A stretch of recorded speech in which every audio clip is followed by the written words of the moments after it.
ఈరోజు ధనుర్మాసం స్పెషల్ తిరుమల వడని చూపించబోతున్నానండి.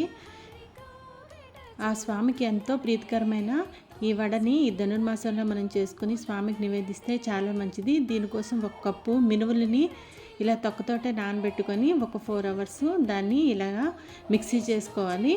కొంచెం గట్టిగానే మిక్సీ చేసుకోవాలి, మరి మెత్తగా వద్దు, పలుకు పలుకుగా చేసుకోవాలి. తర్వాత ఇంకో చిన్న మిక్సీ జార్ తీసుకొని అందులో కొన్ని మిరియాలు, కొంత జీలకర్ర, కొంచెం ఉప్పు వేసి ఇది కూడా బరకగా మిక్సీ చేసుకోవాలి.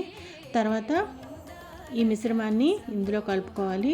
కలుపుకున్నాక కొంచెం వడలు కొంచెం గట్టిగా రావడానికని కొంచెం బియ్య పిండిని వేసుకొని ఇలాగ పల్చగా వడలని తయారు చేసుకొని ఆయిల్లో డీప్ ఫ్రై చేసుకోవాలి. దీన్ని మనం మీడియం టు లో ఫ్లేమ్ అడ్జస్ట్ చేసుకుంటూ డీప్ ఫ్రై చేసుకోవాలన్నమాట. ఇలాగ వడలు గట్టిగా మనకి తిరుమలలో ఉన్నట్టే వస్తాయి. ఓం నమో వెంకటేశాయ నమః.